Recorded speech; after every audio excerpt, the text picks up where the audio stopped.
Good morning, class. So what really represents leadership for me, or where I really derive my inspiration from leadership, is the book that you see behind me. Now, all of us have a book. I'd just like us to hold our leadership books or whatever book you have as we walk through this. So first of all, take a look at your book. You can see right down there that you have an author. Now, upon all the books that you've read, you realize that they cut across various ages. They cut across from various people. Anybody can write a book. In this way, anybody can be a leader. All you need to do is be proactive. Have the idea. Come out. Get a pen and paper and begin to write. Looking at the back of the book, you realize that you have a spine. Now, this is the very thing that holds all these pages together. You can manage a team, but you need to have something that holds it together, and it's called the vision. Now, without this spine, or you realize that you have the books that have the holes in them, you pull them a bit and they're gone, because that vision is not holding everyone together. And that is what true leadership is founded on. Now, when you look at the back of the book, or every book that you find, you realize there's a blurb. Now, this is in relation to books that have been already written. Now, when you read the blurb, it gives you an idea of whatever the book is about. And as a leader, you should be able to define in very simple lines. You don't need to write a book on what you stand for, but to have a summary so that anybody you meet, whether the person is part of the team or not, is empowered and is compelled to believe in what you stand for.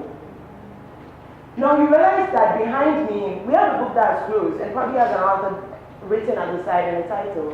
And we have a book that is open without any pages. This represents the two types of leaders that I define. First of all, I believe that some people are born leaders, so they probably have written books. And you and I might not be made leaders, but we want to learn to be leaders. So the book is blank. You read the other book, you gain inspiration, and you write your own story.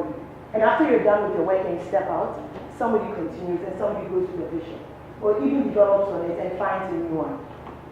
Now let's go inside the book. Inside the book, we have the content page. Now it's on the Roman numeral 5, that's the V. Now going on here, when you open the book, you finish reading the blurb, you're so motivated, and you want to know how to get through it. It tells you that chapter 1 talks about essentials of servant leadership, page 19, servant leadership and community leadership. Now, how does this relate to leadership? I simply say that in as much as you have a vision, it's just not okay. You need to have a team and specify what exactly, who is supposed to do what. So you have your PR, probably you have your human resource personnel, you have somebody who's in charge of, anything specific in the group. And anybody who comes here knows exactly where to find it, and that is direction. Stephen Covey says that in as much as you are empowering somebody, you should also make sure you align structures. This represents structures to me. So today, we know that a book simply represents leadership. You can be a leader because you all have a book.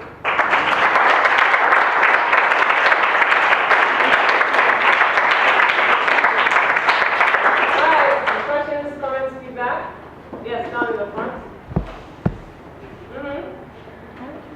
Questions, comments, Peter? I think it was a good presentation.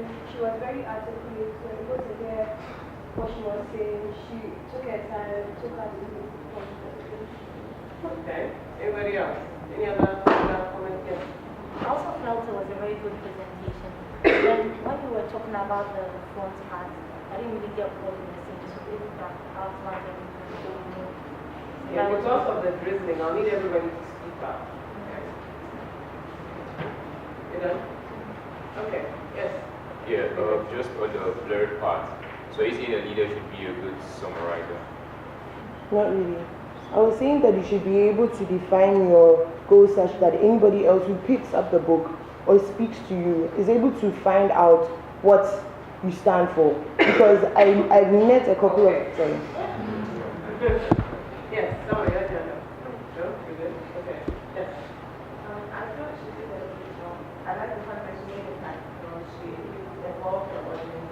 She made it like, she got the attention. All right. Thank you very much. Comments, good job.